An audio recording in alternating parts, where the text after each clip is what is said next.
Pada malam hari ini kita akan belajar dari Kisah Para Rasul pasal yang ke-19 ayat 13 sampai ayat 20. Kita boleh buka Alkitabnya masing-masing, boleh Alkitab, boleh juga pakai handphone di dalam Kisah Para Rasul pasal yang ke-19 ayat yang ke-13 sampai ayat yang ke-20. Saya akan membacakan untuk kita semua, Bapak Ibu dan teman-teman boleh perhatikan di Alkitabnya masing-masing. Judul perikop yang diberikan oleh LAI adalah Anak-anak Skewa. Juga beberapa tukang jampi Yahudi yang berjalan keliling di negeri itu mencoba menyebut nama Tuhan Yesus atas mereka yang kerasukan roh jahat.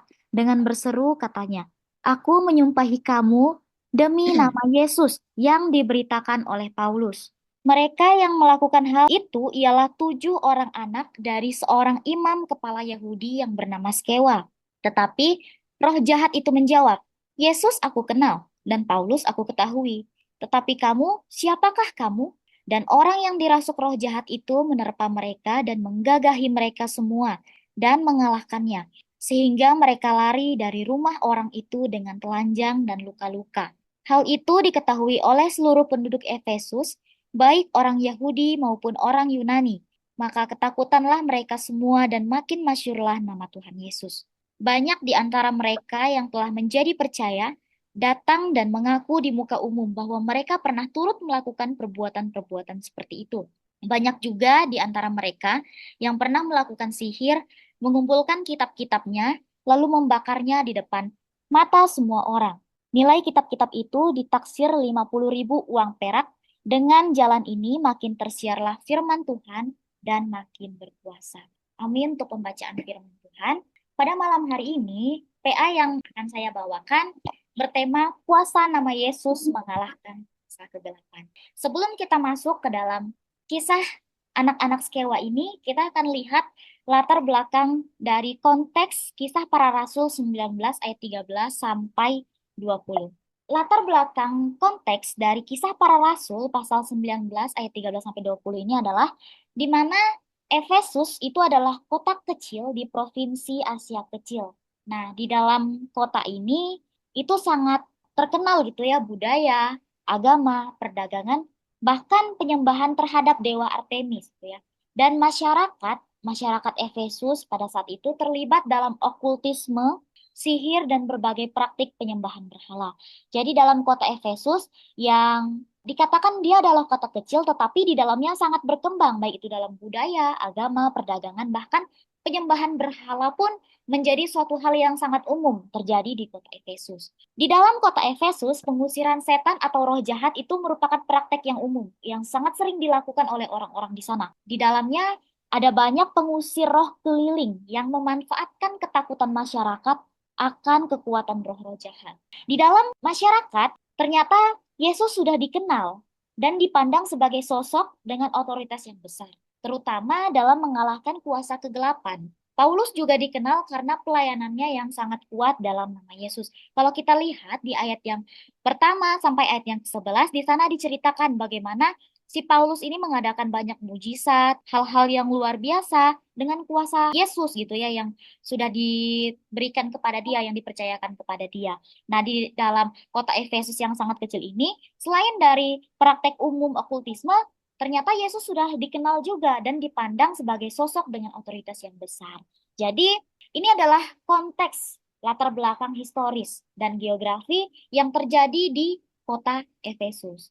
Kita akan masuk ke dalam ayat 13 sampai ayat yang ke-20. Saya membagi pembahasan kita pada malam hari ini di dalam konteks kisah para rasul pasal 19 ayat 13 sampai 20 ini adalah teks narasi gitu ya yang menceritakan tentang bagaimana kisah ini terjadi di dalam kisah para rasul ini.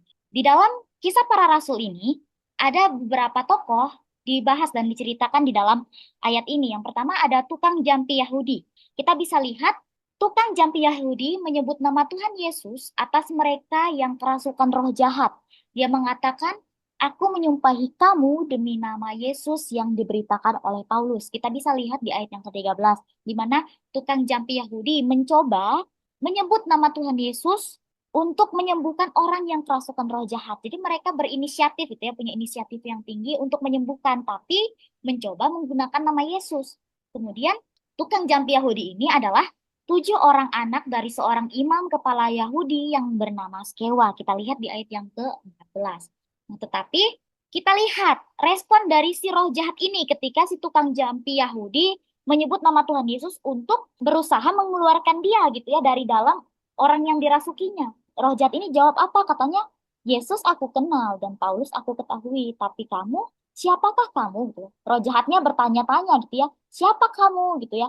Berani-beraninya gitu ya, mencoba menggunakan nama Yesus untuk mengeluarkan saya. Saya kenal si Yesus ini, Paulus juga saya kenal. Hal yang terjadi setelah si roh jahat menjawab ini kepada mereka, mereka diterpa dan mereka digagahi sehingga roh jahat itu mengalahkannya. Jadi tukang jampi ini kalah, kemudian lari dari rumah orang itu dengan telanjang dan luka-luka. Jadi si tukang jampi yang tadinya berusaha mencoba melepaskan roh jahat itu dari orang-orang yang kerasukan dengan mencoba menyebutkan nama Tuhan Yesus, tetapi hal yang mereka lakukan itu tidak terjadi sesuai ekspektasi mereka, akhirnya mereka kalah. Mereka lari dari rumah orang yang kerasukan itu dengan telanjang dan luka-luka. Ini adalah resiko yang mereka terima. Dari kisah ini, dari kejadian yang sudah terjadi, penduduk Efesus mengetahui apa yang telah terjadi, baik orang Yahudi maupun orang Yunani. Maka mereka merasa ketakutan dan mereka makin memasyurkan nama Tuhan Yesus. Kita lihat mereka meresponnya dengan rasa takut di ayat yang ke-17. Dan orang yang telah menjadi percaya mengaku pernah melakukan hal yang sama seperti yang telah dilakukan tukang jampi. Jadi ketika mereka sudah melihat kejadian tersebut, mereka merasa takut. Akhirnya orang yang sudah percaya kepada Allah, kepada Yesus, mereka mengaku dosa yang pernah mereka lakukan itu mereka juga pernah tuh melakukan kegiatan okultisme atau mereka juga pernah tuh jadi tukang jampi gitu ya. Mereka menyadari bahwa mereka juga pernah melakukan seperti itu. Kita lihat di ayat yang ke-18. Juga di ayat yang ke-19, selain mereka mengaku, mereka meresponi pertobatan mereka dengan mengumpulkan kitab-kitab yang mereka gunakan untuk mereka okultisme itu tadi. Jadi mereka mengumpulkan lalu membakarnya. Kita lihat respon yang mereka lakukan ketika mereka melihat bahwa orang yang pintar sekalipun, tukang jampi yang dianggap bisa melepaskan setan-setan di dalam orang yang kerasukan itu kalah gitu ya. Jadi mereka punya respon yang mereka lihat, oh ternyata Tuhan itu maha kuasa ya, nama Tuhan itu berkuasa. Jadi ini adalah pembagian 4 bagian yang penting di dalam ayat ini. Apa sih yang kita dapatkan atau apa yang dibahas?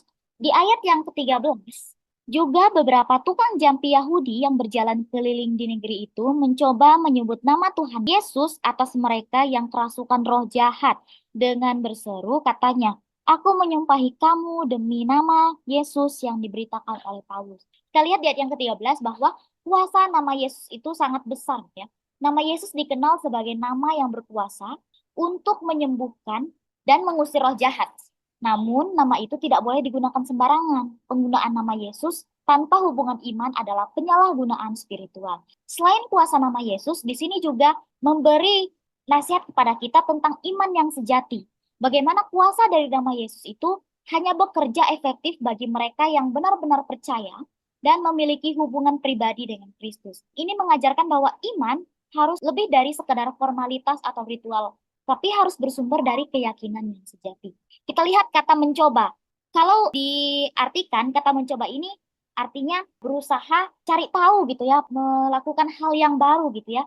Tapi si tukang jampi ini tidak menyadari bagaimana otoritas mereka dan bagaimana hubungan yang diperlukan untuk mereka bisa menyebut nama Yesus tadi.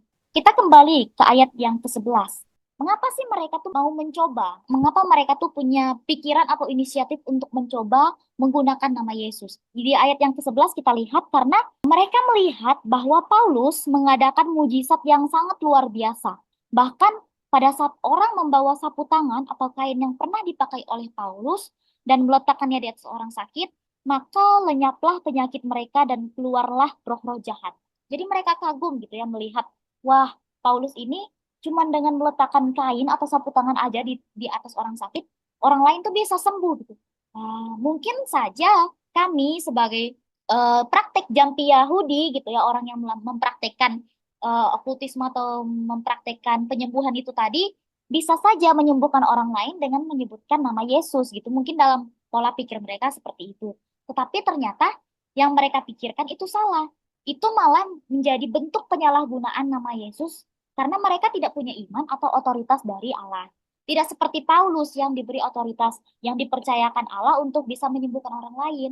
Kalau mereka menyalahgunakan tanpa mereka punya dasar yang benar. Bapak, Ibu, teman-teman semuanya, apa sih yang menjadi relevansinya buat kita pada saat ini?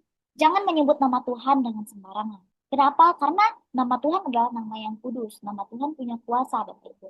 Dan di zaman sekarang, banyak orang yang tergoda untuk melakukan segala sesuatu yang mengarah pada keinginan diakui dengan menggunakan nama Yesus tanpa memahami atau memiliki hubungan yang dekat dengannya.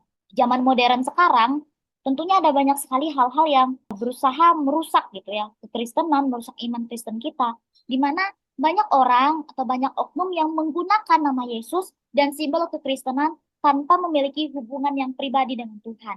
Dan mereka tidak punya integritas rohani yang benar. Contohnya, ada pemimpin gereja yang memanipulasi jemaat demi kepentingan pribadi, demi kekuasaan, demi uang, demi ketenaran. Tapi mereka motivasinya itu untuk keinginan duniawi, bukan untuk keinginan rohani atau untuk memuliakan Tuhan gitu ya. Dan di zaman sekarang juga ada banyak sekali pengajaran-pengajaran sesat. Contohnya yang belakangan ini yang pernah kita dengar seperti Kristen progresif atau hal-hal lain yang mengarah kepada membawa nama Yesus, tapi sebenarnya itu bukan tentang Yesus yang sesungguhnya gitu ya. Juga ada popularitas di media sosial, orang-orang suka cari muka gitu ya, bawa-bawa nama Yesus biar viral, biar dapat keuntungan dari sosial media. Contohnya yang saya pernah lihat di TikTok, saya kan sering nonton TikTok gitu ya, nonton live TikTok. Sering muncul gitu ya, ada pendeta, cuman saya nggak tahu dari mana gitu ya. Dia sering kayak menyampaikan firman Tuhan, menyampaikan apa kayak menggebu-gebu gitu. Tetapi pas saya lihat komen, dia ternyata cuma pengen bunga mawar gitu ya, cuma pengen poin, punya pengen poin aja gitu ya. Dari si TikTok itu kan kalau kita nge-live kan bisa kita kasih bunga. Yang dia pengen tuh cuman itu gitu, bukan yang dia sampaikan. Ternyata yang dia sampaikan itu biar orang tertarik sama dia, biar orang kasih dia bunga, biar orang kasih dia gift gitu. Nah, itu salah satu hal yang salah ya teman-teman dan Bapak Ibu. Dia pengen popularitas di media sosial, tapi dia nggak tahu kalau motivasi yang dia lakukan itu salah. Dan juga banyak orang sekarang dia menggunakan nama Yesus, menggunakan ayat-ayat Alkitab, dikutip gitu supaya orang-orang tuh tertarik gitu dengan dia. Itu adalah motivasi yang salah. Jadi dari sini kita belajar bahwa nama Tuhan jangan disebut dengan sembarangan. Karena kalau kita menyebut nama Tuhan dengan sembarangan, tentu akan ada akibatnya. Apa aplikasi yang bisa kita terapkan bagi kita sebagai orang percaya, bahkan bagi kita sebagai orang yang bergereja, kan bagi gereja yang menjadi terang, yang ditugaskan untuk menjadi terang bagi dunia gitu ya.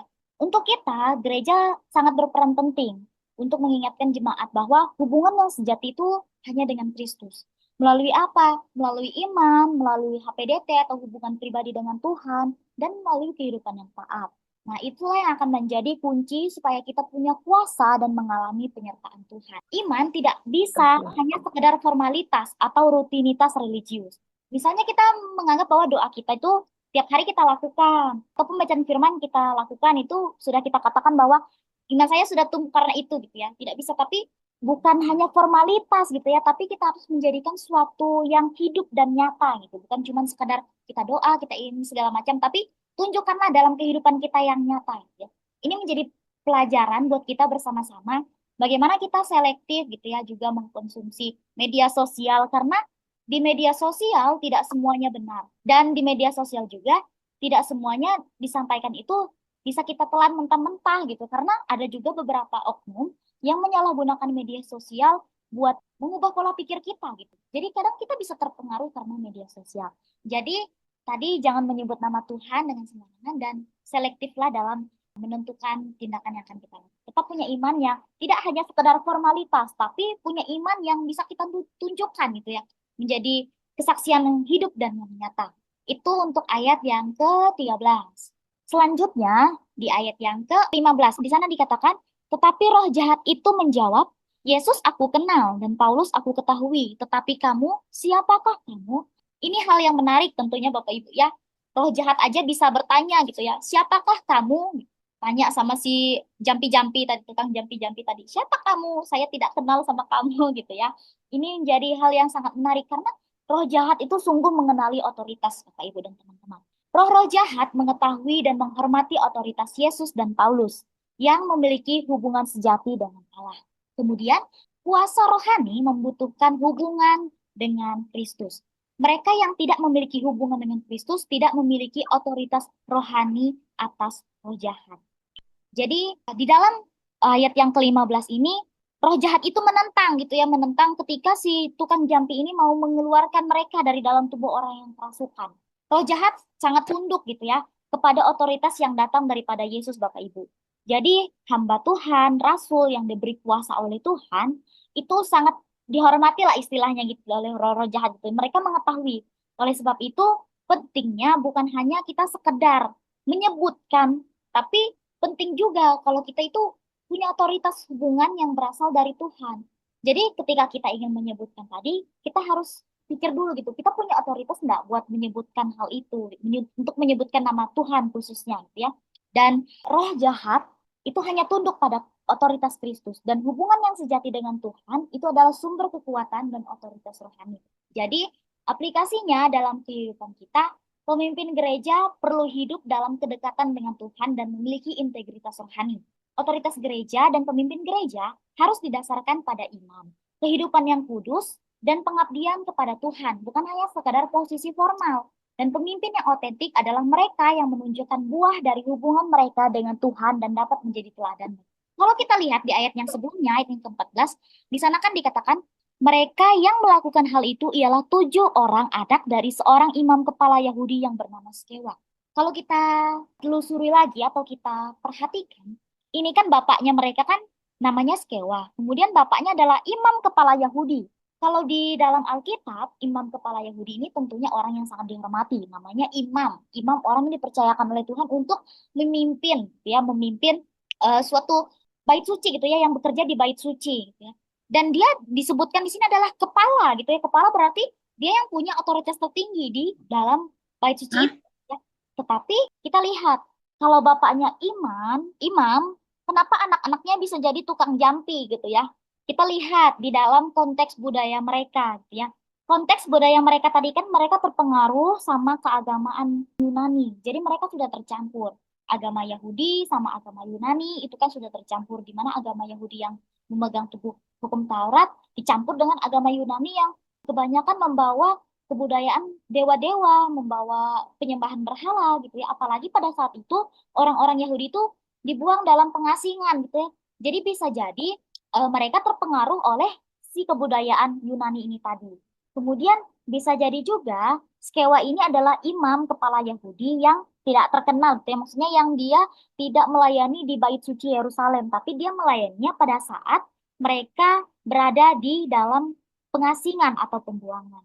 Jadi akhirnya dia dipilih lah nih, karena dia orang Yahudi kan, dia dipilih lah nih sebagai pemimpin yang punya otoritas tertinggi sebagai imam kepala di pengasingan tersebut. Kemudian selain itu, orang Yahudi kan juga pada saat itu sering terlibat dalam pengusiran roh dan eksorsisme. Tapi yang mereka gunakan itu bukan atas nama Yesus, Bapak Ibu dan teman-teman. Yang mereka pakai itu adalah ilmu sihir pada saat itu. Kan orang yang Yunani juga bawa ilmu sihir segala macam gitu kan. Jadi mereka menggunakan ilmu sihir itu untuk mengusir roh jahat. Nah, bisa jadi si anak-anak Skewa ini tuh terlibat dalam tradisi ini. Jadi mereka memilih mengusir roh jahat tapi pakai cara yang lebih mistis atau berbau sihir. Jadi seperti itu Bapak Ibu dan teman-teman. Kalau misalnya itulah kita bertanya-tanya gitu ya, kenapa seorang imam kepala punya anak kok jampi-jampi gitu? Karena kita lihat latar belakang konteks budaya pada saat itu gimana. Nah, dan posisi Skewa itu sungguh tidak jelas gitu ya Bapak Ibu. Bukan bukan berarti dia tidak diakui, tapi memang di bagian Alkitab yang lain saja saya juga tidak menemukan gitu ya kalau si Skewa ini adalah seorang imam yang termasuk dalam imam yang memimpin di Yerusalem gitu ya, tidak. Tapi mungkin ya memang itu tadi pada saat mereka masuk dalam pembuangan dia memimpin di situ. Jadi yang menjadi relevansinya kalau kita lihat dari si Skewa ini tadi, kita sebagai pemimpin gereja perlu hidup dalam kedekatan dengan Tuhan dan memiliki integritas rohani. Kemudian, pemimpin gereja juga harus didasarkan pada iman, kehidupan yang kudus, dan pengabdian kepada Tuhan, bukan sekedar lihat posisinya saja gitu. Karena pemimpin yang otentik adalah mereka yang menunjukkan buah dari hubungan mereka dengan Tuhan dan dapat menjadi teladan. Itu untuk ayat 14 dan ayat 15. Kemudian selanjutnya, kita lihat. Setelah kejadian itu terjadi, tadi yang roh-roh jahat bertanya, siapakah kamu? Tukang jampi ini kan gagal nih, gagal mengeluarkan si roh jahat. Mereka di ayat yang ke-16, roh-roh jahat itu menerpa mereka dan menggagahi mereka semua dan mengalahkannya, sehingga mereka lari dari rumah orang itu dengan telanjang dan luka-luka. Ada hukuman Bapak Ibu teman-teman yang mereka terima. Ketika mereka melakukan tindakan mereka dengan tanpa otoritas yang benar, otoritas dari Allah, mereka dipermalukan, mereka menerima resiko Bapak Ibu dan teman-teman. Mereka dipermalukan secara emosional, mereka terluka, dan mereka hilang pengakuan duniawi, ya. Bahkan sampai mereka tuh malu gitu ya, lari dari rumah orang yang tersakiti itu dengan telanjang dan luka-luka. Telanjang di sini maknanya kalau direlevansikan dalam kehidupan kita sekarang, telanjang dan luka-luka ini adalah sakit rohani dan sakit jasmani yang kita terima ketika kita menyalahgunakan otoritas atau menyalahgunakan nama Allah gitu ya. Yang pertama adalah dipermalukan, emosional. Kita merasa bahwa setelah kita mengalami hal yang tidak kita ingini gitu ya, kita punya perasaan malu gitu ya, emosional kita rusak. Kemudian kita juga terluka, terlukanya dalam hal apa? Kosongan spiritual. Karena ketika kita menggunakan sesuatu yang seharusnya tidak kita gunakan gitu ya, kita kan pasti tidak punya dasar yang benar. Itu artinya kita sudah terluka dalam kekosongan spiritual. Selain itu, kehancuran reputasi akan terjadi ketika seseorang menyalahgunakan nama Allah, seseorang juga menyalahgunakan kuasa-kuasa gitu ya, mereka akan menghancurkan reputasi mereka sebagai pemimpin, sebagai imam, sebagai kepala gitu ya. Dan ini juga berpengaruh kepada orang yang mendengarkannya. Seperti kalau direlevansikan dalam kehidupan sekarang, kita kan sekarang nih hidup dalam teknologi gitu ya. Bisa jadi hal yang kita lakukan seperti yang saya ceritakan tadi sebelumnya, yang saya lihat live live di TikTok gitu ya, mereka menyampaikan firman Tuhan tapi motivasinya salah, itu juga bisa jadi pengaruh gitu ya buat orang-orang yang mendengarkannya. Mungkin saja ada orang yang belum mengerti baru belajar firman Tuhan, lalu menjadi salah tanggap gitu ya. Pengajaran yang salah membuat mereka akhirnya berjalan ke yang salah gitu. Kemudian akhirnya tidak akan ada ketidakpercayaan oleh orang-orang yang mendengar. Mempengaruhi juga gereja-gereja yang lain. Misalnya salah satu gereja gitu ya, atau salah satu hamba Tuhan misalnya, dia membawa nama gereja ini, terus dia menyampaikan firman Tuhan, tapi bukan dengan motivasi yang benar, atau bisa jadi ini juga adalah aliran gereja yang sesat, tapi dia menyampaikan firman atau menyampaikan, mereka memberitakan tentang gereja mereka itu seolah-olah mereka sampaikan seperti yang benar gitu ya. Ketika orang lihat itu sesat gitu ya, ketika orang yang kritis melihat itu sesat, orang lain juga akan berpikir, oh ini aja sesat, pasti yang lain juga sesat gitu. Jadi membawa pengaruh buruk gitu ya bagi rasa ketidakpercayaan, bahkan bagi gereja-gereja yang benar, tapi malah dianggap tidak benar karena ada gereja yang sesat tadi gitu ya. Kemudian ini juga menjadi krisis komunitas. Orang-orang yang kritis, orang-orang yang berpendidikan gitu ya bisa komen karena lihat hal ini tidak benar gitu. Kemudian juga akan menjadi serangan publik. Orang-orang bisa menyerang kita gitu ya. Kalau misalnya melakukan hal yang salah. Nah, bagi generasi muda juga pada saat ini itu sangat terpengaruh karena kebanyakan mereka hidup berdampingan dengan teknologi. Bahkan bisa jadi kehidupan sehari-harinya bersama handphone, bersama laptop, bersama televisi segala macam gitu ya. Ketika mereka terpengaruh dengan hal yang salah, mereka juga akan punya iman yang dangkal. Ataupun ketika mereka terpengaruh dengan teknologi tadi, mereka mungkin lebih mengandalkan teknologi tadi daripada mengandalkan hubungan pribadi dengan Tuhan. Jadi ketika kita membawa orang kepada yang salah atau kita melakukan hal yang salah, itu kita bisa membawa dampak buat orang lain ya. Jadi kita sebagai pemimpin gereja juga harus berhikmat supaya kita bisa membawa teladan bagi jemaat.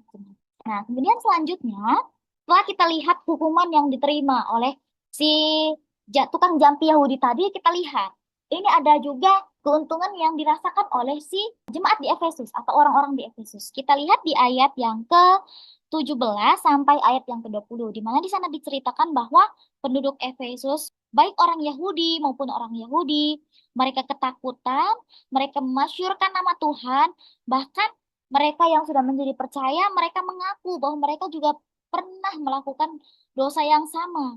Kemudian mereka membakar segala kitab-kitab sihir mereka. Mereka membakar, menghabiskan gitu ya. Dan nilai kitab-kitab itu ditaksir 50.000 uang perak. Dengan jalan ini makin tersiarlah firman Tuhan dan makin berkuasa. Kita lihat dampak peristiwa ini di Efesus. Dampaknya apa? Pertobatan dan pengampunan dosa. Dan firman Tuhan makin tersebar. Relevansinya buat kita apa? Pertobatan sejati melibatkan perubahan yang nyata di dalam hidup seseorang. Dan Injil adalah kekuatan Allah yang menyelamatkan setiap orang yang percaya. Bapak Ibu, gereja masa kini harus selalu mengajarkan pertobatan tidak hanya tentang pengakuan dosa, tetapi juga melibatkan tentang tindakan yang nyata untuk bisa melepaskan diri dari kehidupan yang lama dan segala bentuk dosa. Seperti di Efesus, gereja harus menjadi tempat di mana orang bisa mengalami pembaharuan dan jemaat didorong untuk meninggalkan dosa secara radikal, bahkan jika itu melibatkan pengorbanan pribadi yang besar. Kita lihat di mana poin pertobatan di sini adalah orang-orang di sana itu tergerak gitu ya hatinya.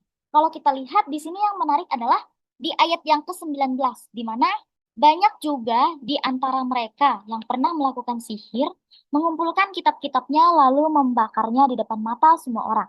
Nilai kitab-kitab itu ditaksir 50.000 uang perak. Drakma itu ini adalah uang Yunani kuno yang digunakan untuk transaksi. Jadi nilai-nilai kitab yang dibakar tadi itu ya, ini tuh ditaksir harganya sekitar 50.000 uang perak. Jadi seperti ini uang pada zaman kuno itu gitu ya. Kalau misalnya direlevansikan dalam kehidupan sekarang, Bapak Ibu, 50.000 uang perak itu diibaratkan sebagai 50.000 hari orang bekerja. Dan 50 drakma itu, kalau di zaman sekarang itu, kita kalikan dengan uang dolar gitu ya. Uang dolar itu sebanyak 50 dolar atau 100 dolar. Kalau 50 dolar dikali 50 drakma itu adalah 2,5 juta dolar. Kemudian kalau 100 dolar itu sama dengan 5 juta dolar. Buku-buku sihir ini kan tadi adalah buku yang berharga dan penting sebelum mereka bertobat. Jadi mereka sangat mengagungkan lah istilahnya buku sihir ini. Mereka sangat menjaga betul si buku sihir ini. Tapi ketika mereka sudah bertobat, perubahan yang sangat radikal terjadi. Okultisme, sihir, penyembahan berhala, itu berubah drastis menjadi iman yang sejati pada Yesus. Uang 50.000 perak ini tadi, itu menjadi simbol pertobatan pribadi. Bukan hanya pertobatan spiritual yang terjadi ketika mereka membakar kitab-kitab sihir ini, tetapi juga menjadi pertobatan finansial ketika mereka merelakan kitab-kitab sihir yang mahal ini tadi untuk dibakar. Jadi Bapak Ibu, dalam kehidupan kita sekarang, bertobat itu bukan hanya berbalik, bukan hanya berbalik, terus lakukan lagi gitu, tapi berbalik artinya meninggalkan semua yang ada pada diri kita untuk kita bisa mengikuti Yesus, ya. Makanya tadi saya katakan Injil adalah kekuatan Allah yang menyelamatkan setiap orang yang percaya. Dari kisah ini, Injil ini sangat penting. Injil ini berperan sangat kuat gitu ya dalam kisah ini, gitu ya. Karena ketika si tukang jampi Yahudi ini pakai untuk coba-coba, itu berkuasa, bahkan bisa menghancurkan mereka gitu ya. Ini berarti bahwa Injil yang adalah kekuatan Allah bisa menyelamatkan setiap orang percaya pada masa kini gitu ya. Jadi kita sebagai orang percaya zaman sekarang juga harus bisa mengajarkan bahwa pertobatan tidak hanya tentang pengakuan dosa, bukan hanya tentang kita berbalik, tapi kita lakukan dalam tindakan nyata kita. Seperti mereka yang membuang atau membakar kitab-kitab sihir, kita juga harus melibatkan tindakan nyata. Kita bisa lepaskan diri kita dari kehidupan lama dan segala bentuk dosa. Dan gereja ini punya tugas yang bukan hanya menjadi tempat di mana orang bisa mengalami pembaharuan, dan jemaat bisa juga didorong untuk meninggalkan dosa secara radikal. Jadi, peran gereja bukan hanya menjadi tempat pembaharuan, tapi harus juga mendorong jemaat untuk bisa meninggalkan dosa secara radikal gitu ya. Bahkan jika itu melibatkan pengorbanan pribadi yang besar. Untuk bisa bertobat, kita butuh pengorbanan. Untuk bisa berbalik dari yang buruk, kita butuh pengorbanan. Dan itu semua tergantung dari hati kita mau atau tidak gitu ya. Dan kesimpulan pada malam hari ini yang saya ambil adalah kita harus punya pola pikir bahwa hubungan sejati dengan Yesus Kristus itu sangat penting, Bapak. Kehidupan iman yang otentik dan komitmen penuh kepada Tuhan itu adalah hal yang sangat penting. Gereja harus terus memperingatkan umat untuk tidak menyalahgunakan kuasa rohani, tetapi menggunakannya dengan iman yang sejati dan kehidupan yang berpusat pada Kristus. Pertobatan sejati itu membawa perubahan yang nyata dalam kehidupan dan itu memiliki dampak yang besar terhadap penyebaran Injil. Umat Tuhan juga dipanggil untuk meninggalkan segala bentuk praktik yang tidak sesuai dengan ajaran Tuhan, menghormati otoritas Kristus, dan menjalani kehidupan iman yang otentik dan berkat penuh. Ini adalah kesimpulan yang saya ambil. Jadi, sederhananya, buat kita yang bisa kita refleksikan, hubungan yang intim dengan Tuhan itu harus menjadi yang utama. Kemudian, peran kita sebagai orang percaya, sebagai gereja itu harus bisa memperingatkan sesama kita atau orang-orang yang kita ketahui yang menyalahgunakan kuasa rohani atau menyalahgunakan iman gitu ya. Kita harus bisa punya hati yang tergerak untuk bisa memperingatkan gitu ya. Jadi saling mengingatkan satu sama lain dan tentang pertobatan. Bagaimana pertobatan yang sejati tadi membawa perubahan nyata dalam kehidupan kita. Pertobatan itu memiliki dampak besar terhadap penyebaran Injil, Bapak Ibu. Di ayat 20 kan dikatakan, dengan jalan ini makin tersiarlah firman Tuhan dan makin berkuasa. Jadi, hal yang kecil pun itu bisa jadi dampak besar untuk penyebaran Injil. Nah, umat Tuhan dipanggil, kita semua dipanggil untuk meninggalkan segala bentuk praktik yang tidak sesuai dengan ajaran Tuhan, menghormati otoritas Kristus, dan menjalani kehidupan iman yang otentik dan berkomitmen penuh. Demikian PA singkat kita pada malam hari ini. Mungkin ada yang kurang jelas atau ada yang ditambahkan, dipersilakan. Tante Eli, apakah boleh bertanya, Tante? Boleh. Pertanyaannya, Tante, apakah ada kerabat atau teman atau orang lain yang Tante rasa, Tante tahu gitu, pernah melakukan Mempunyai okultisme? atau pernah melakukan apa kayak menyebut nama Tuhan dengan sembarangan gitu dan apakah Tante pernah mendoakan mereka dan segala macam gitu lah dalam hal itu? Pernah. Pernah. Karena dulu itu sebelum saya lahir di GPI ya, itu dulu ada dan dulu tuh harus kan kita tahu ya kapan kita akan berperang melawan orang-orang yang mempunyai okultisme, ya kan? Kalau kita udah dijadwalkan dan kita itu berdoa dan itu memang benar nggak sembarangan kita memakai dalam nama Yesus keluar gitu. Enggak ya. Karena kita mesti harus puasa doa, pujian penyembahan pasti, dan kita harus bisa benar-benar jaga hati. Itu satu, supaya kita juga jangan terprovokasi. Kalau kata-kata sekarang sih gitu. Dulu itu ada orang yang keturunan gitu, karena mungkin nenek kakeknya itu dulu penyembah berhala atau masih ada yang menyimpan jimat gitu. Dan itu memang setelah kita doakan benar-benar itu berperang dan itu enggak sebentar gitu ya. Itu makan waktu dan itu semua seperti yang sudah kita pelajari yang ada pengakuan bahwa dia itu pernah seperti itu dan bagaimana kalau di sini kan dibilangnya kitab itu dibakar ya, kitab Kak, waktu itu zaman dulu. Tapi kalau di zaman sekarang yang Tante ketahui, bahkan Tante lakukan untuk mengusir roh-roh jahat ini, mereka itu mengeluarkan ajimatnya gitu. Jadi entah itu berupa apa gitu, dikumpulkan, terus kita bakar rame-rame gitu. Bahkan ada ya, itu kejadiannya benar-benar dan orangnya juga masih ada dan puji Tuhan, orangnya itu kan mengalami kelepasan dan dia itu benar-benar melepas semua ilmu itu dan dia bertobat, akhirnya dia menjadi anak Tuhan, bahkan dia juga sekolah teologi, menjadi hamba Tuhan dan sampai sekarang juga hubungan kami masih terkoneksi baik. Itu dulu sampai dia seperti harimau ya. Terus ada kadang berubah seperti kayak ular mendesis-desis gitu. Nah, itu teh benar-benar ada dan kami alami gitu ya. Dan itu situasi yang sangat genting. Itu kita di ruangan, ya kita pendoa kan nggak cuma satu, beberapa orang gitu ya. Nah itu saat bermanifestasi itu, kita benar-benar, aduh, hanya Tuhan itu yang bisa melakukan dan kita benar-benar mengandalkan kuasa Tuhan. Secara logika, kita manusia biasa yang tidak punya apapun. Tapi itu dengan iman yang sejati, yang seperti tadi Maira jelaskan. Nah, itulah yang kami kerjakan. Jadi, bagian kita kerjakan, kita doakan, dan minta senantiasa otoritas yang daripada Tuhan itu sendiri. Gitu. Jadi, kita hanya melakukan apa yang menjadi otoritas yang daripada Tuhan. Mungkin begitu? Oke, oke. Ternyata seram juga ya kan ya.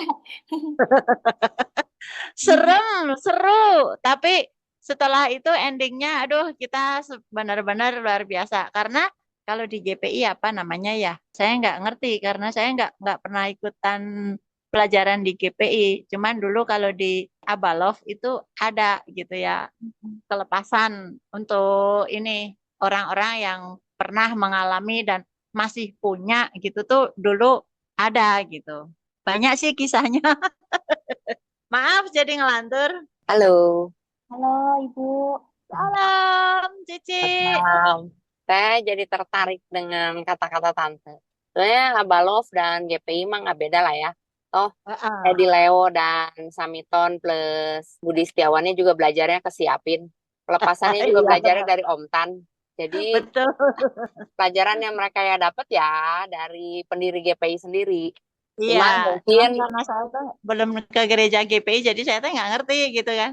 ya, Dan sebenarnya itu mah juga udah lama sih. eh, ya karunia pelepasan lah ya. Kalau bisa saya Mm-mm. katakan seperti itu, memang kita perlu karunia khusus lah ya. Mm. Jadi kita kita harus menyerahkan hati dan pikiran dan jiwa semuanya sama Tuhan ya. Ketika kita mau melakukan pelayanan, pelayanan pelepasan ya. Karena iblis juga nggak akan tinggal diam kalau misalnya rumahnya atau tempatnya atau miliknya diobrak-abrik gitu ya. Kan dia diusir terus. Nah, makanya orang-orang yang sudah dilepaskan itu juga perlu dilayani. Jadi nggak sembarangan kita, dilepasin, udah aja antepin tinggalin. Karena di Alkitab juga ditulis bahwa ketika seorang dilepaskan dari kuasa gelap, namun dia tidak diisi dengan firman Allah, setan akan datang dan membawa temannya lagi.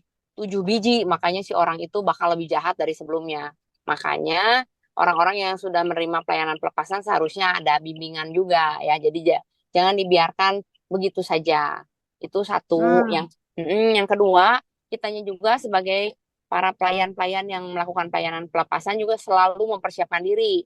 Karena seperti yang betul. tadi saya bilang, setan juga nggak senang ya kalau rumahnya diobrak-abrik atau Iya, kepunyaannya betul. diambil. Pasti dia akan balas dendam nih. Oh ini orang kurang Betul. ajar nih.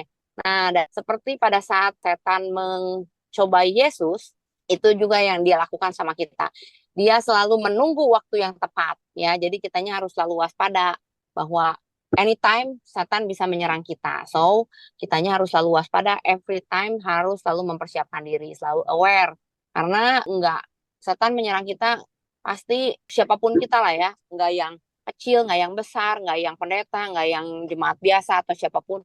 Pasti dia akan menyerang lewat berbagai cara. Dan dia akan mengamati Betul. kelemahan kita ada di mana, apa yang jadi kelemahan kita, dan itu yang akan diserang. Makanya kita harus selalu aware. Mungkin itu. Thank you buat Tante, kesaksiannya luar biasa. Boleh jujur aja sih, kalau saya sih sampai sekarang pelayanan kelepasan masih sedikit 50-50 alias saya juga takut. Tapi saya percaya kuasa yang ada di dalam kita lebih besar daripada kuasa yang ada di dunia ini. Amin. Nah, makanya Amin. kalau ada pelayanan pelepasan pasti akan saya serahkan kepada Ibu Gembala dan Ibu Sihotang saja sebagai pakar. Oke, kalau saya boleh cerita sedikit pengalaman ya, mungkin mengenai yang tadi ya, menyebut nama Tuhan dengan sembarangan kali ya. Mei, kamu ada bahas itu kan tadi ya kalau nggak salah ya? Ada Ada. kan? Ada. Ada. Nah, mungkin jadi gini, ini pengalaman pribadi saya ya. Sebenarnya bukan menyebut nama Tuhan dengan sembarangan, tapi memandang perjamuan kudus mungkin dengan tidak pada porsinya gitu ya. Karena begini nih, saya punya pengalaman. Dan di situ saya belajar, sampai saat ini saya tidak pernah bermain-main lagi dengan yang namanya perjamuan kudus. Ya. Jadi pada saat itu saya tuh lagi ke Sukabumi, saya ingat. Saya ke rumah tante saya ke Sukabumi, lalu ikut misa karena dia Katolik, kita ikut misa nih ya. Nah, lalu kan Katolik mah tiap minggu ya ngambil hosti, bener nggak? Iya. Nah, waktu itu saya berpikir saya tuh pengen nyobain apa sih rasanya hosti Katolik gitu. Lalu saya tuh tidak mempersiapkan diri, tidak berdoa dengan sungguh-sungguh dan bagaimana saya hanya pengen nyobain. Jadi motivasi saya memang salah dari awal. Pengen tahu apa sih rasanya hosti Katolik gitu. Jadi saya ikut ngantri, saya ngambil hosti. Udah selesai, terus saya pulang. Nah, setelah saya pulang di rumah, masih di rumah tante saya ngerasa perut nggak enak. Pokoknya semalaman perut saya nggak enak sampai saya ke Bandung. Perut saya masih nggak enak. Wah, itu sakit perut. Perasaannya tuh nggak enak banget gitu ya. Pokoknya nggak menyenangkan lah, nggak enak gitu ya. Si perutnya kayak mual, nggak pernah ruguh, kembung nggak pernah ruguh. Udah minum obat juga nggak sembuh-sembuh, apa segala macam. Saya sampai terkapar gitu ya di kasur gitu. Nah, terus minta didoain sama si mama lah. Pasti mam doain dong sakit perut gini gitu. Udah kasih obat, udah minum teh dan segala macam. Terus si mama, kok nggak sembuh-sembuh? Kenapa lu teh? Oh, nggak tahu, nanya. Kemarin emang waktu di Sukabumi makan apa? Nggak makan apa-apa, normal kok. Oh, terus si mama ngomong gini, tiba-tiba ya, ibu saya memang penuh dengan Roh Kudus. Kamu ikut misa? Cina, ngomongnya kayak gitu. Hari Minggu ke gereja. Ikut misa, ikut. Kamu ngambil hosti. Oh, iya. Jadi ingat saya. Oh iya, saya ngambil hosti. Terus kamu ngambilnya gimana? Sungguh-sungguh nggak? Eh, kayaknya itu deh, mah. Saya salah. Saya ngomong gitu. Terus saya ya udah minta ampun itu sama Tuhan. Mama saya ngomong gitu. Udah aja, terus saya ditinggal. Akhirnya pas udah selesai itu saya sadar, saya berdoa, Tuhan minta ampun, saya nggak akan gitu lagi, minta kesembuhan. Nggak berapa lama kemudian tiba-tiba perut saya berangsur-angsur adem ayem gitu ya. Terus udah aja hilang tanpa bekas. Jadi si sakit itu hilang. Terus akhirnya saya pikir, oh mungkin itu. Lalu saya cerita ke mama saya. Mama saya tanya, gimana perut? Udah mendingan mam, enakan. Tuh kan kayaknya gara-gara itu ya. Iya kayaknya itu deh mam. Cici salah deh. Harusnya walaupun kan saya berpikir nih ya. Saya kan orang karismatik gitu ya. Bagi saya perjamuan kudus yang beneran itu cuma ada di gereja saya gitu. Makanya saya memandang tidak tidak hormat mungkin ya kalau itunya mah terhadap hosti yang ada di gereja lain gitu ya. Tapi ternyata enggak ya. Saya lupa kalau itu kan hosti itu kan sebelum dikasihin ke jemaat tuh didoain dulu masih pendeta. Dan kita tuh sebagai jemaat, apapun gerejanya, tetap kita harus menghargai itu dan menghormati itu sebagai tubuh Kristus. Karena itu saya pikir, oh iya ya, saya nggak boleh main-main lagi untuk memandang hosti perjamuan kudus ya. Jadi saya tadi ingat waktu Meira ngomong jangan menyebut nama Tuhan dengan sembarangan. Iya, setuju. Karena nama Tuhan itu bukan untuk dipermainkan dan nama Tuhan itu bukan untuk diobral ya, tapi nama Tuhan itu kudus dan makanya kita harus memperlakukannya dengan hormat. Itu aja Mei, kesaksian dari saya. Tuhan Yesus memberkati. Terima kasih Ibu kesaksiannya. Dan Tante juga kesaksiannya sungguh mendekati dan luar biasa. Tadi Ci Susan kan ke gereja Katolik ikut misa ya. Terus gara-gara mengambil hosti itu. Pertama kali saya datang ke Pontianak itu, saya diajakin teman-teman untuk ke gereja itu di Katolik. Tapi karena saya nggak siap dan saya nggak benar-benar nggak berani, nah waktu itu saya diajakin gitu, yuk ngambil hosti gitu. Enggak ah, saya nggak bisa, saya bilang gitu. Kenapa nggak bisa gitu? Enggak, saya belum siap, saya bilang gitu kan. Nah, itu satu. Jadi saya tidak terjadi sesuatu. Tapi yang saya ingin sampaikan, karena saya kan sering berhadapan dengan orang Muslim ya. Nah, kalau pas kita mau makan nih, terus harus berdoa dulu. Pertamanya saya berdoa itu kan dibilang doa nasional ya gitu. Nah, saya tuh bingung doa nasional itu yang seperti apa gitu kan. Nah, itu ngebahas jangan memanggil Tuhan sembarangan gitu kan. Waktu saya minta izin sama Tuhan, karena saya nggak akan bilang dalam nama Tuhan Yesus gitu kan, tapi dalam Nabi Isa atau Gusti Allah gitu. Pertamanya saya asal ngomong gitu ya, itu belepotan loh saya ngomong. Bibir itu nggak bisa keluar-keluar gitu. Nah, setelah saya ampuni saya Tuhan Yesus karena di hadapan saya ini kan orang yang tidak percaya dengan Engkau. Makanya izinkan saya memanggil Allah gitu. Itu baru bisa ngomong loh, Ci. Oh iya, berarti sama lah ya. Yang pasti mah tetap kita harus menghormati nama Tuhan ya Tante ya. Heeh. Oke, baik. Silakan Meira. Oke, Oke, silahkan. Terima kasih. terima kasih Tante dan Ibu. Kita harus menghormati nama Tuhan. Pertanyaan selanjutnya. Halo Kak Rani, Halo. ini pertanyaan buat Kak Rani nih. Menurut Kak Rani, bagaimana secara kita itu bisa melepaskan diri dari cengkraman kuasa roh jahat? Atau Kak Rani pernah mengalami gitu? Bagaimana caranya Kak Rani atau melihat orang gitu ya? Bagaimana sih bisa melepaskan diri dari cengkraman roh jahat? Sih kalau basicnya dulu awal sebelum saya kenal Kristen kan saya Muslim dulu. Hmm. Muslim. Terus saya kan punya saudara nih. Dia 3 bulan itu kerasukan Hmm. dari depan mata karena kita kan satu kamar kan. Ya dulu dulu saya belum belum percaya iman Kristen ya. Dulu saya belum percaya sama iman Kristen kan. Karena saya masih Muslim waktu itu. Jadi si saudara saya ini emang kerasukan. Kayak kerasukan apa ya? Ya kerasukan makhluk-makhluk gitu. Dia sampai 3 bulan. Kerasukan. Dia udah sampai dipanggil namanya Kiai. Udah sampai ya pokoknya doa-doa lah. Tapi nggak mempan juga. Cuman sewaktu-waktu dia dibawa ke Cicahem. Hmm. Karena waktu itu saya belum percaya kan iman Kristen itu. Cuma kalau kalau kata saya sih pikirnya itu bukan karena kerasukan sih, tapi karena dia beban beban pikirannya terus ada sesuatu yang nggak bisa disampaikan. Karena sebelumnya kan pernah curhat dulu kan, Hmm. makanya saya pengen kuliah, pengen keluar dari kampus ini, terus dia nggak berani ngomong sama orang tuanya, akhirnya dipendam kan. Kalau kata saya ini bukan kerasukan sih, kata saya emang nggak percaya sama yang gituan, nggak percaya yang namanya kerasukan atau apa gitu kan. Kata saya bukan kerasukan, tapi karena beban pikirannya dia yang terlalu berat terus nggak bisa mengutarakan, ya akhirnya kesannya jadi kayak kerasukan kan. Saya Hmm. udah berobat sini ya, terus saya bilang saya bukan kerasukan, tapi minimal ajak ngomong dulu lah. Ya karena orang rumah kan masih percaya yang kayak gitu-gitu, ini mah emang udah kerasukan kayak gini-gini, masa iya pengen ke kamar mandi terus udah sisir-sisir sama nyanyi ketawa-ketawa, ya itu mah emang udah stres, tapi sih bukan kerasukan, tapi gak ada yang percaya.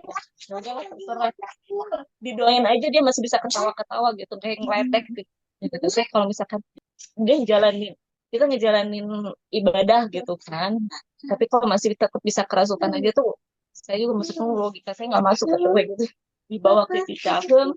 Kayaknya kalau misalkan dulu di Muslim itu ya kan, ya dia masih bisa sembuh sih. Cuman karena saya waktu itu belum percaya iman Kristen, jadi saya belum tahu tentang kelepasan Kristen gitu. Cuman kalau waktu saya alami itu pas saya waktu dibaptis, sebelum dibaptis emang rasanya berat sekali kan, berat sekali. Terus pas mau menjelang baptis tuh begitu saya diselami tuh kayak ada sesuatu yang lepas dari tubuh saya. Kayak kan gitu kan, begitu saya dicelupin ke dalam air kayak ada yang lepas. Nah begitu bangkit itu kayak ada ringan ya, kayak ada sesuatu yang hilang, terus kayak saya hidup baru lagi tuh, kayak ya udah saya lupa dengan kejadian-kejadian kemarin. Nah itu sih yang kalau saya alami, saya dibaptis itu aja saya ngalami kayak ada pelepasan. Terima kasih Kak Rani untuk kesaksiannya. Ibu Mai boleh tanya nggak? Boleh, Ya. kalau bisa jawab. Jadi Bu pertanyaannya, kan tadi kesaksian Kak Rani kan bilang kalau menurut Kak Rani yang terjadi itu kan karena masalah yang begitu berat. Gimana sih kita tuh bisa bedain orang yang benar-benar dia tuh dirasuki oleh roh jahat atau dia tuh bebannya yang terlalu berat gitu. Dia nggak bisa lampiaskan sampai menyerupai kerasukan gitu. Kita bisa bedain dari mananya sih? Salah satu hal gitu. Soalnya Mai pernah waktu di asrama yang dulu waktu SMA, teman Mai tuh dia tiba-tiba kerasukan, nggak ada angin, nggak ada hujan, lagi baik-baik aja gitu. Terus pas teman Mai yang lain selidiki katanya dia habis putus sama pacarnya gitu. Jadi kayak ya sama kayak kesaksian Karani tadi gitu. Jadi bingung gitu Bu bedainnya. Biar kita bisa peka gitu lihat mereka tuh benar kerasukan atau enggak sih gitu. Dari segi apanya gitu Bu. Jadi intinya gini ya, kalau kalau kata saya ya, saya tahu dan nanti coba mungkin ada Om Yosua atau Tante Siotang bisa ini bisa tambahin. Sebenarnya orang kerasukan roh jahat nggak begitu saja langsung kerasukan ya. Nah, jadi ada satu kekosongan dalam jiwa yang itu yang bisa dimasukin oleh roh jahat. Mm-mm. Nah, kekosongan itu bisa disebabkan oleh yang pertama karena dia stres gitu ya, karena dia lagi stres, kemudian juga dia akhirnya biasalah kalau misalnya kayak orang putus cinta, terus dia stres, dia pikirannya berbeban berat dan lain-lain, akhirnya negatif thinking muncul, setan masuk, ya dia akan pengaruhi, sehingga mungkin dia akan bermanifestasi atau tidak itu beda-beda ya. manifestasinya. Nah, ada juga yang karena memang dia sudah kayak dipersembahkan atau memang diisi gitu. Jadi seperti kalau dia pegang jimat, walaupun dia dalam kondisi yang stres, tapi pada dasarnya dia sudah menyediakan ruang untuk si roh jahat itu. Nah, atau kalau dari kecil misalnya kayak sama si orang tuanya sudah dipersembahkan atau apa. Jadi memang sudah ada ruang tuh di dalam hidupnya, dalam dirinya untuk si roh jahat itu. Nah, si roh jahat itu bisa bermanifestasi macam-macam gitu pada saat dia diganggu. Nah, kalau misalnya Mera tanya gimana cara ngebedainnya orang yang kerasukan roh jahat sama orang yang lagi stres, sebenarnya orang lagi stres juga bisa kerasukan roh jahat gitu. Intinya mah kalau misalnya dia nggak stres tapi kerasukan roh jahat, biasanya pas lagi tenang bisa ditanya, kamu nyimpen jimat nggak? Gitu. Atau enggak kalau apa kamu ada pegangan atau bagaimana, nah itu harus dilepasin. Tetapi kalau misalnya orang yang stres, nah dia harus dikonseling gitu. Jadi gimana cara taunya? Cara taunya kita harus cari tahu, harus tanya ke dia. Ketika dia tenang tentu saja. Kan orang kerasukan roh jahat, ketika roh jahat bermanifestasi mah orangnya kagak bisa ditanya kan. Kita doain dulu, kita tenangin dulu dia. Setelah dia tenang, baru kita tanya. Nah, dari bertanya kita tahu roh jahat yang ada di dalam dia bisa bermanifestasi seperti karena apa. Ya kalau misalnya karena depresi atau karena kayak orang sakit jiwa lah ya, orang gila gitu kan, depresi atau apa ya itu perlu dikonseling, perlu ditreatment, perlu terapi. Tetapi kalau misalnya ada orang yang ujuk-ujuk kerasukan, kita perlu cek. Kenapa? Oh, nggak ada stres, nggak ada apa. Oh, berarti kamu nyimpan sesuatu. Kalau kamu nyimpan, di mana nyimpannya? Sok dilepasin. Kayak gitu. Tetap kudu ditanya, Mei. Pas dia sadar gitu ya, Bia. Iya dong, pas dia sadar. Nggak mungkin 24 jam dia kerasukan terus. Sebenarnya cangkel. Iya sih. Karena kan ketika setan bermanifestasi ya seperti yang kita baca di Alkitab ya, dia akan mengeluarkan busa, membanting-bantingkan badannya, bisa yang tadi Tante Hotang bilang berdesis lah, kayak ular lah, inilah, itulah, apa segala macam. Kelihatan gitu sih manifestasinya. Nah, tapi kan nggak 24 jam kan. Kita percayalah ketika kita doain, si kuasa itu kalah, dianya tenang, kita bisa tanya gitu. Oke, mungkin kalau dari saya sih gitu. Kalau dari yang lain, boleh kalau ada. Iya, nanggapin si Cici Susan ya. Waktu lagi manifestasi atau kerasukan itu memang nggak bisa diajak ngomong. Tapi waktu dia sudah setannya nggak ada di situ, dia bisa cerita, kenapa kamu seperti itu? Ternyata dia mengaku, ya dulu kan suka ini meminta gitu, di mana itu ke Ratu Kidul atau ke Ke manalah Gunung gitu. Kawi misalnya. Nah, itu dia ngomong, dia jujur Iya. gitu. Nah, makanya kenapa setelah pelepasan itu kita tidak akan lepasin, kita terus monitor terus, kita kontrol terus, kita jaga dan kita sendiri juga harus menjaga diri juga.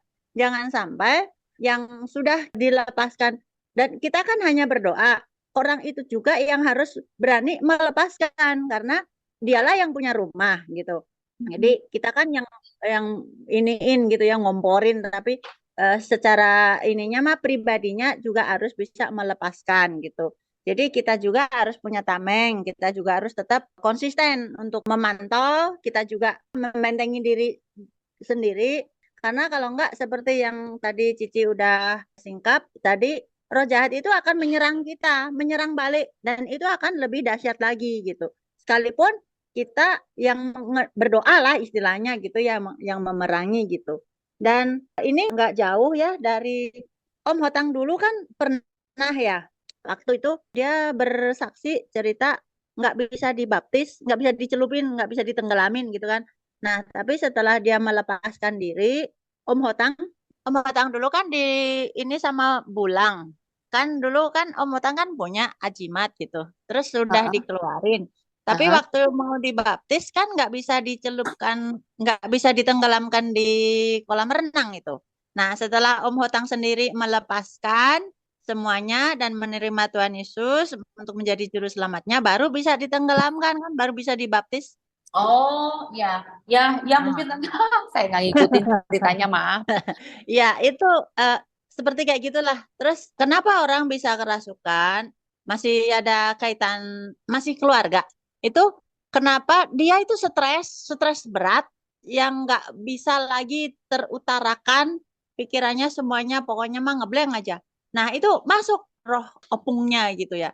Jadi dia ngomong dan suaranya tuh berbeda gitu. Ya itu kayak orang apa yang dibilangnya kerasukan gitu ya. Nah, itu gimana caranya? Harus didoakan tapi orang pribadinya juga harus mau ngelepas gitu. Terima kasih. Sama-sama, berarti harus ya itulah saling itu ya Tan ya. Satunya peka sama dia, dianya juga mau punya keinginan buat dilepaskan gitu ya Tan ya. Terima kasih Ibu jawabannya dan Tante untuk tambahannya. Mungkin ada lagi yang mau ditambahkan dari Ko Yupi atau dari Om Yosua? Puji Biasanya Tuhan. hujan gede. Saya menanggapi sedikit ya. Kalau dibilang masalah untuk mengetahui itu kerasukan roh jahat atau tidak, mungkin ini pendapatku. Hmm, Boleh diterima, boleh enggak kan. Hanya untuk menuangkan pendapat saja. Pertama, kita kan harus ketahui bahwa pekerjaan iblis itu satu, menghambat kita untuk mengenal Kristus atau menghambat kita untuk mendengar kabar baik. Yang kedua, menghambat kita untuk menerima keselamatan. Nah, yang ketiga, membunuh dan membinasakan kita. Nah, itu yang tertulis di dalam Yohanes 10 ayat 10 itu kan. Nah, jadi kalau kita bilang benarkah itu roh jahat? Ya, setiap orang kerasukan berarti sifatnya roh jahat. Intinya kenapa kita dirasuki? Karena kita tidak ingin iblis mendapatkan sukacita. Jadi benihnya adalah menurut pemikiranku bahwa iblis tidak suka kalau kita bersukacita. Nah, iblis nggak suka kalau kita mendengar kabar baik. Nah, sehingga tertuanglah dalam hati kita ini iri, dengki, keterikatan dalam energi negatif lah kata zaman sekarang ya. Oleh karenanya kita sering dirasuki roh jahat. Apakah itu roh jahat? Iya. Nah, jadi setiap kali kita kerasukan, entahkah itu karena beban pikiran terlalu banyak, artinya kan kita nggak mendapat sukacita di situ. Pekerjaan siapakah itu? Pekerjaan iblis lah. Karena iblis nggak suka kita bersukacita gitu. Iblis nggak suka juga kalau kita itu selamat gitu ya. Yang penting ya kita kalau bisa binasa gitu ya. Itu kemauannya iblis. Maka kalau ditanya apakah itu kerasukan roh jahat atau beban pikirannya terlalu berat, saya kira untuk membebani pikiran kita yang berat pun itu udah pekerjaan iblis. Karena Tuhan ingin melepaskan kita dari belenggu kesusahan. Nggak ada maksud Tuhan untuk kita dibelenggu terus. Nggak. Yang ada itu iblis mau membelenggu kita, mengikat kita. Nah, maka kalau kita masukkan ke dalam pola pikir bahwa segala sesuatu yang sifatnya menindas, itu udah berasal dari roh jahat. Bahkan pikiran kita yang jahat pun udah roh jahat. Nah, karena kalau kita baca lagi kembali Alkitab, segala sesuatu yang baik, yang sedap didengar, yang enak-enak, itu datang dari surga gitu ya. Jadi kalau udah dengarannya udah nggak enak, nggak apa, itu udah berasal dari roh jahat aja, kita titikkan aja di situ. Tapi masalahnya sekarang durasi. Kan durasi, artinya gini, apakah orang yang kerasukan setan itu lama, itu dari setan? Iya. Apakah orang yang kerasukan setan itu sementara, apakah itu dari setan? Iya juga. Karena bicara tentang durasi saja kalau menurut. Jangankan kayak gitu, kita berniat jahat saja untuk orang itu udah dari roh jahat. Nah, misalnya kalau aku pingin si Mera ini, nanti aku buatlah jerat supaya Mera ini jatuh. Itu kan udah roh jahat. Cuman durasinya sebatas itu kan. Nanti, maksudku gini, masalah orang kerasukan setan, bagaimana kita bisa membedakannya itu dari setan atau itu udah jelas dari setan aja. Itu kalau aku. Nah, begitu, Mai. Nah, itu, Mbak. Lalu, bagaimana cara melepaskan? Panjang ya. Bagaimana cara melepaskan ke kita dari roh jahat? Nah, satu, orang tidak akan pernah kerasukan roh jahat jikalau ia tetap bersukacita. Maka Alkitab katakan bersukacitalah senantiasa. Sekali lagi kukatakan bersukacitalah. Nah, kalau kita bersukacita artinya energi positifnya itu kuat. Nah, kalau energi positifnya kita kuat, maka energi negatif tidak berlaku untuk melawan energi positif. Nah, selalu kalau kita dikait-kaitkan dengan positif, maka semakin jadi kuat. Nah, kalau ada negatif pun nggak akan terlalu menguras tenaga si positif. Artinya begini, untuk melepaskan orang dari roh jahat, seperti Alkitab katakan tadi, jelas-jelas ia mengusir roh jahat demi nama Yesus yang disembah oleh Rasul Paulus. Artinya nggak benar-benar dia mengalami, nggak benar-benar dia ada dalam energi positif, atau nggak benar-benar dia mengimani Yesus itu sendiri. Dia mengimani seperti apa ya aku bilang ya, seolah-olah teori saja. Kenapa saya bilang teori? Karena mengikuti kitab-kitab yang ia beli. Nah, ternyata bahwa Alkitab yang ia beli itu bukan kitab yang Yesus turunkan, kitab yang dirancang oleh mereka yang harganya mahal. Nah, harganya mahal sangat luar biasa. Kalau di situ kan 50.000 keping perak. Dibuang akhirnya. Nah, untuk kategori ini sebenarnya kalau kita pelajari bahwa zaman dahulu juga udah ada dibakukan ya, dibakukan buku. Jadi kalau yang udah tadi bilang ada jimatnya. Jadi buku itu dibuat jadi sejenis jimat ini. Maka kalau untuk mengetahui itu roh jahat atau tidak, menurut analogiku, menurut pikiranku itu roh jahat. Tapi kembali lagi, menurutku itu kita hanya berbicara tentang durasi. Durasinya orang kerasukan lama atau tidak, menurutku itu tetap roh jahat. Entah sebentar atau tidak, entah bebannya berat atau tidak, sehingga dia kerasukan atau apa, itu udah termasuk roh jahat. Itu menurutku. Tuhan berkati. Iya ya Om, bener ya. Susah sih ngelepasinnya kalau udah kayak gitu. Ya, betul. Jadi kesimpulannya yang Mai tangkap tadi, benar kita harus bersuka cita supaya roh jahat tidak merasuki kita. Betul Om. Amin. Terima kasih untuk penambahannya Om. Baik, sepertinya tidak ada lagi yang mau menambahkan. Bisa sekalian ditutup Om PA kita pada malam hari ini dengan doa. Mari kita berdoa. Terima kasih Bapa di surga, Bapa di dalam nama Tuhan Yesus Kristus, kami bersyukur buat materi hari ini, di mana kami boleh belajar bersama yang sudah disampaikan oleh hamba-Mu Maira. Tuhan, Kau pakai kami, pakai hamba-Mu. Tuhan Yesus, Engkau juga yang campur tangan atas pelayanan kami. Berkati gembala sidang kami, jemaat-Mu, keluarga besar gembala sidang kami, anak cucu mantunya, kami serahkan dalam tangan. Bila sebentar kami beristirahat, Tuhan sertai kami dalam peristirahatan kami. Esok hari bangunkan kami kembali, supaya kami dapat beraktivitas. Terima kasih Tuhan, berkati kami berkat sukacita, berkat damai, berkat ketenangan, ketenteraman, berkat perlindungan, berkat kasih sayang, berkat kesehatan, berkat yang daripada-Mu, Tuhan Kau limpahkan atas hidup kami. Terpujilah Engkau Bapa kekal untuk selamanya, dalam nama Yesus Kristus Tuhan kami yang hidup, kami berdoa dan mengucap syukur. Haleluya. Amin. Amin. Jangan lupa pencet like dan subscribe video ini ya, dan juga jangan lupa di komen. Oke? Bye-bye.